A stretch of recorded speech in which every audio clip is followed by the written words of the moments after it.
we came close to doing an 11th season of Stargate SG-1. I don't know if you're familiar with that, but Just a little bit. yeah. But Apple, iTunes, one of the executives there was a huge fan, and after we were canceled, said, you know, we discussed it, and we would love to pick up SG-1 for 11th and final season. It would be great. It would be like an original, an Apple, you know. No, it's just sort of just like series. And then like from a PR point of view, it would be great for them because it would be their first kind of original series, and they would have saved kind of the franchise. We could have done one, and we went down the road, and then ultimately there was a clause in our deal with Sci-Fi that would not permit us to basically go elsewhere without their okay, and they did not give the okay. So basically, we did not get that 11th season. But it was, we were so close. We were so close. And Netflix does this routinely today. They pick up stranded programming and in some cases make it more successful than before. Black Mirror, is one of my favorite shows right now. Yeah. So. Yeah. I mean, with the whole Netflix thing, and this is something that came from Joe, is they want to make sure if they're going to pick something up, is it going to bring in new subscribers? Yeah. So if it's not going to bring new subscribers, then they don't need to spend the money. Yeah. That's fair. Yeah. One of the things that blows me away to this day, and it got better because I have 2 Kinos in my house, for one thing. And the props got so amazing as the franchise got older, because the people would refine their craft. And so the stuff from the earlier seasons, was a little bit simpler and more rudimentary, but still awfully cool. And the later seasons, robust and nuts. Scott's spacesuit is one of the coolest things.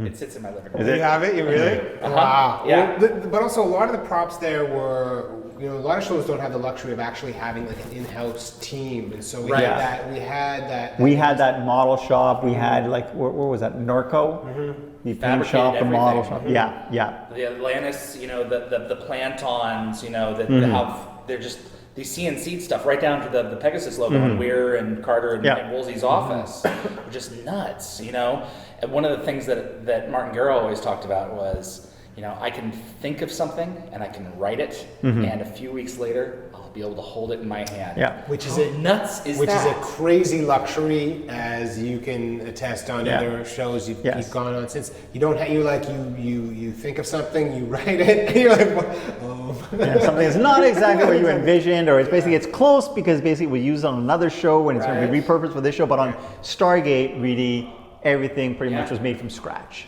And Ken Rebel, James C.D. Robbins, these guys, they would create these illustrations. And I'm fortunate enough to have a lot of these now, and the associated prop with it is exactly the same. They duplicated it remarkably. It was extraordinary, and the costumes are no exception. Where's some of your favorites from over the years? Zapakna's hat.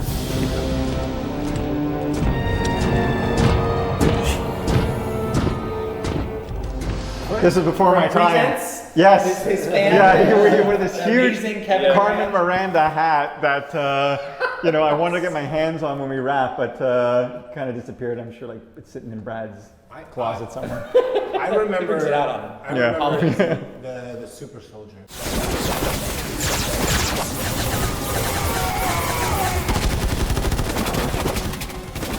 Because we also did a piece of the making of a Super Soldier. Well, I remember the Super Soldier's cod piece, enormous cod piece. That's what I remember of it. Everybody lives to a different area.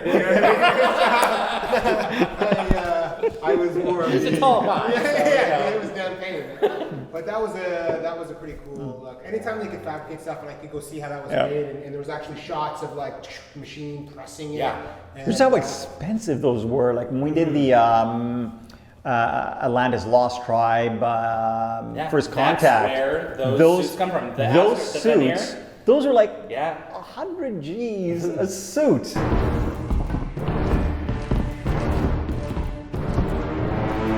One of those sits in my living room. It's $100,000. Where do you live again? I live in the United States.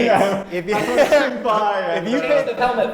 you pay less than $100,000, you're sitting on gold. Because it's worth It's worth at what it was made And of. actually, Brian J. Smith's DNA in the suit from all the sweating that he did. Yeah. So I can make another. and it is Scott. EVA capable, so if you want to head out into space, you can actually use it. But don't tell anybody you're gonna Yeah. do it. Just do it. I'll just go up there and do it. Wow. Yeah. I always what was amazing was the prosthetic makeup that Todd Masters. He was one of Yeah, the main yeah, guys. yeah. He did some unbelievable stuff and continues to do unbelievable The stuff. Wraith from Yeah. beginning to end were completely Yeah. different. Yeah. You know, that you started off with this like latex thick stuff with Andy would talk about having like these long fingers, Yeah. and then by the end she was in foam. Yeah. You know. Yeah, yeah. And it was the process to get it on was faster. Just Yeah. And the transitional stuff as well with Connor. Oh yeah. Flying For Fletcher that hybrid. hybrid. I Yeah. love that. Yeah. That was one of my favorites Yeah. for sure. Yeah. And it was. I mean, you got to give it to the cast, and whether it was our because I remember Flanagan was in different. Turn into a bug. Yeah. John? John? Yeah. And that kind of work. Instant conversion. It's tough to be. Yeah, sometimes in it that. worked better than others. Yes. I don't think the Flanagan when he Joe was turning into the bug. I remember we were watching the rushes and wasn't really as I guess as finessed as some of the other makeup jobs. And there was the scene where he comes in and attacks teal'c. And whenever we'd see that scene, Martin Garrett would shout, no, Hobo Shepherd, no! He did look a little more like a homeless man than a wraith hybrid, but You want to talk about makeup? What about the makeup and unending?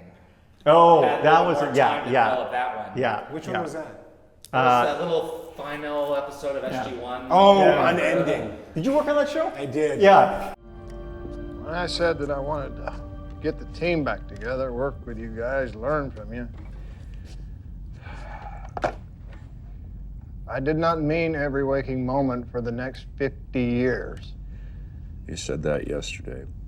Like terrible with titles. The makeup that they did with Last Man, and I remember actually I was in my office and there was this old guy peering in through my office window, and often we get people who would come by, and I thought, oh, this guy's part of he's a relative of someone, and why is he staring in? And I look, and he's giving me the finger, and I'm like, what the? And it turns out it was David Hewlett in amazing old man makeup. Amazing episode. Yeah. But to sit around in that makeup for 16 hours a day and you do multiple days, it's just there's shots, and if you find it in the I remember shooting it of David in that makeup Okay. For the Last Man. sitting in the chair, because it was literally sort of towards the end of the day. It was just such a grind being and just it's the saddest shot I've ever done. I was from really far away. He didn't know I was filming. He was really living that episode. Yeah, he Getting into character. Leave me alone. And it was a really weird thing for me shooting that footage when they were in that, because you could never when I see you, I know exactly if you're happy I'm here or not right now. Yeah. If when you're in that makeup, they all look kind of like unhappy. expression. Yeah, they don't have it. And I'm like, After 6 hours, yeah. You had to have really developed a radar for that over the 12 seasons. Yes. Is it okay for me to be in there right now? Is it not okay? Is one of the actors nude today? These kinds of things are relatively. in 2 seconds, I could feel it. I think I have that skill anyway. But why would they? And there's just listen. When you're doing when you're doing television, and it's that many hours, and it's tons of work. And in Vancouver, sometimes you'd be able to be raining for 14 hours straight. In the cast had to work in it. You could walk on a set and I could feel it, and I would just turn around. The benefit for me is that I had an office there, and I could sort of, it's like, well, You had other stuff to do. We could get that better. tomorrow. I could go work on some editing stuff or whatever. So, but yeah, you definitely, and everybody had their own. But also and this is a credit to them, is that I had great relationships with the cast because they were all good people. And so if they were having a not a great day and they didn't feel like another camera there just shooting random footage, they could just come up and be like, hey, do you mind just give me the day? And I'd be like, no Get problem. lost. Yeah. And it was rarely you run into a situation. I mean, often I would be annoying. I remember McGillian one day when he was it was this really sort of important scene, and he's lying in bed, and he's sort of and I'm shooting, and he was like, all right. Like he's like a good friend of mine, and he was just like, all right, Ivon. I don't think I took it too far because he was like my buddy. I figured like I could just be like right here, you know. Hey, dude. Not touching, don't get mad. Yeah, pretty much. And so he, it was a nice thing that I think that we integrated. And I think it was for the fans. We integrated sort of special features and behind the scenes stuff early on. And I think everybody that came on knew it was a part of the deal. And I don't think I've ever told you this in the years that we've known each other, just how grateful I and the rest of us as fans were that you had a presence there, and that they gave you the flexibility to do what you did, because... It started a little rough. Well, that's fine. But the fact of the matter is what you were doing at the time was very cutting edge. Yeah. You know, special features hadn't really begun to catch on at that point. And the fact that this much stuff is there and in a box, and some of it's on DVD, some people's shelves, but some of it isn't, you know. We don't even know how grateful we are yet. At the beginning, and I think a lot of, when DVD special features became a thing, people were like, well, we need to do these sort of produced, kind of manufactured content, and so they would do. It's like, hi, I'm Jim. I'm Sheriff Bob, and you would just, and then you realize like this is not. And this is called computer-generated imagery. And very early on, it's like, well, let's just do stuff, and it's not like we were the first to do it, but we really were like, well, let's just shoot tons of stuff and get as much sort of intimate.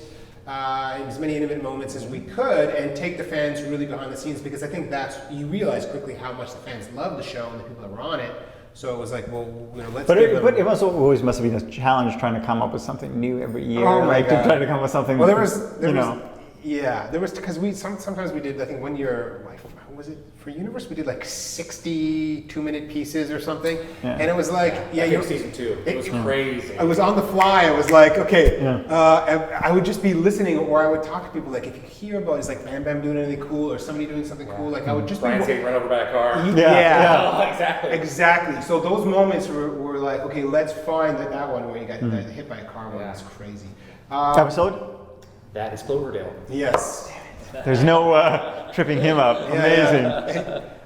It was, and so that's kind of how it would be. Like, we're working on a new costume, or so you would just on the fly, and I would grab the camera, and that was the luxury. Yeah. Because for the most part, and I was in the union to shoot, so I could always be there. But for the most part, the way that it works is you would be like, okay, we're going to have somebody in on Tuesday, Thursday, every second week, and then we're going to do these sit downs, and it's all very kind of, manufactured. This allowed us to really just jump in and kind of, wing it for a lot of things. And I would be like, okay, I know I have to do 60. And at the beginning, I would come up with like, I would, send MGM a pitch document, and you'd have sort of 10. And then I'd be like, I know stuff's going to come up. Yeah, you have the scripts. These are the departments that we're going to cover. And then there was the cast was always willing to sit down. The producers were always willing to sit down. And then it was just became sort of a fun thing to do. I mean, it's like anything. There was days where the cast and everybody else was like, all right, I haven't beat it. But my relationship was good enough that I never took it to heart. Well, we appreciate it. Yeah, thanks. And you did something too, thanks. Some of the most amazing hours of television. You guys did yourselves proud. So it's really, really a pleasure to be able to sit here and break bread with you. Well, I mean, we're like, we're doing jumping jacks and like tumbles in our. In all fairness, we had like 300 shots at it, so chances are one or two should have landed. That's okay. Yeah.